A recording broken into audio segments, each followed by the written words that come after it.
Question number 6, the Right Honourable Winston Peters. This question is to the Prime Minister and asked, does he stand by his statement in regards to Whānau Ora when he said, and I quote him, they have to be ambitious themselves. It's a higher trust model and it has the potential to deliver better results not only for families but also for taxpayers who are not currently getting the value for money they should be, unquote. Right Honourable Prime Minister. Mr Speaker, yes. Supplementary question. Right Honourable Winston Peters. Does he agree with the Auditor-General in regards to Whānau Ora? That is, using her words, it was not easy to describe what it is or what it has achieved, or, quoting further, we could not get a consistent explanation of the aims of or the initiatives in Whānau Ora, quoting further, or the situation has been unclear and confusing. And what, if anything, has he done about it? Right Honourable Prime Minister. Mr Speaker, in terms of the latter part of the question, quite a bit actually. There's been a tightening up of the system with the commissioning agents and various other reviews that have taken place. In terms of the former part of the question, well, as I say, improvements have been made, but it is a new way of doing things in a highly complex area. The member happens to be the MP for Northland. He probably knows that in Northland there's some very complicated cases with families that need help across a range of agencies. I'm sure when he's in his electorate office on Mondays and Tuesdays and Wednesdays and Thursdays and Fridays when he's not in Parliament, seeing those constituents, he'll have many of them coming to him talking about those complicated needs. And I look forward to those constituents seeing them every day of the week. Sit down, hurry up. Supplementary question, Speaker. Supplementary question. Yes, Right Honourable Winston Peters. Talking about Northland, how come a third of all payments made to whānau and provider collectors went to just 2 of Te Puna Kokore's 10 regions, and that those 2 regions also happen by sheer coincidence to be where 2 former Maori Party ministers come from? What did he do as Prime Minister to stop this blatantly preferential treatment? Right Honourable Prime Minister. I'll reject the member's proposition. Section 5 has where all the money was spent in the different agencies that got them. Point of order, Speaker. Supplementary question. Speaker, I asked him a very serious question and I'm waiting for an answer. And now he's saying to me Section 5 has got where the money was spent. Order, and the Prime Minister also disputed the figures that the member had given in his question. That's an answer. Supplementary question. Supplementary question, the Right Honourable Winston Peters. That fact, which is easy to analyse. Order, just ask the question. I'm asking the question. Do it quickly. Order. Order. Member will resume his seat.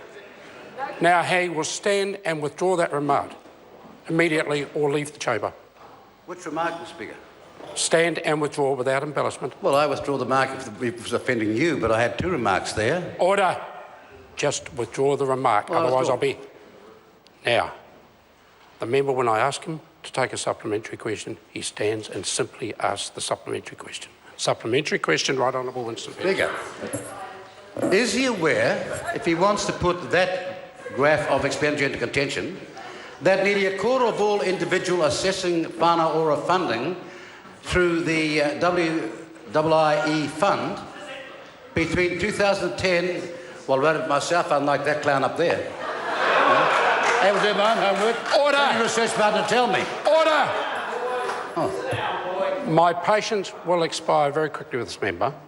The question should be concise. I'll allow the member to start the question again, but if he would refrain from commenting even if there is an interjection.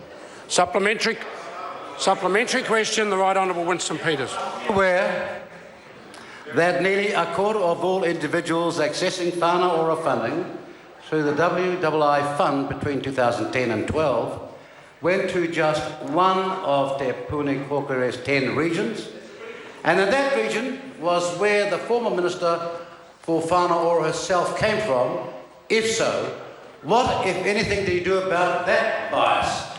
Right Honourable Speaker, Prime Minister. Well, 2 points, Mr Speaker. As I said in my earlier answer, the OAG report breaks down on a year-by-year basis the costs and regions and the distribution of the money in Part 5 of the report. I go on to say that the report says there is no suggestion, I think, of misspending or other unscrupulous activity in the report. In relation to the second point the member made about the WE fund that was established, the point is that Whānau Ora was established in about 2010. It had to start in one place. It didn't roll out everywhere because there just wasn't that capability all around the country in day one.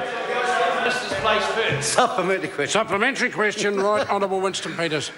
Which is a better use of government resources, $20,000 spent on special needs education to support children with dyslexia and other conditions, or $20,000 has government spent through Whānau Ora on Dunedin gang members who then use the money to buy cannabis, or $80,000 to Whānau Ora Palmerston North Women's Refuge without one client, all the rest going, of course, to the European Women's Refuge, or $60,000 for the Otaki Māori Rugby Club for a one-day huli.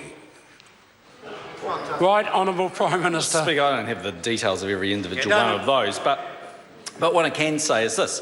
If you go back and look at the history of New Zealand and the complications of these families and where it leads, if we have somebody that goes to prison, it costs $105,000 a year to have that prisoner there. When we have children growing up in very dysfunctional families. Point of order, Speaker. Point of order, the right honourable. Speaker, my question was very specific. I have been waiting and I'm waiting for something remotely resembling an answer. Member will resume his seat. The question is being asked, which was the better use of taxpayers' money? And then the member gave quite a number of examples. The Prime Minister's attempting to explain the use of taxpayers' money. If you'd allow the Prime Minister to finish his answer. Mr. Speaker, my main point really is that these are families that are high needs. They have complicated areas and there are complicated needs, and there are a lot of costs incurred by the government and successive governments as we try and support these families. Actually, I think the way we've dealt with these issues in the past hasn't proven good value for money with taxpayers. Point of order, the right honourable. Mr. Speaker, I set out one alternative and three options. When will I get my answer? Because I'm not hearing it yet. Order. The member, if he had been listening, has had his answer. The question has been addressed. If he wants to continue with a supplementary question, I suggest he try.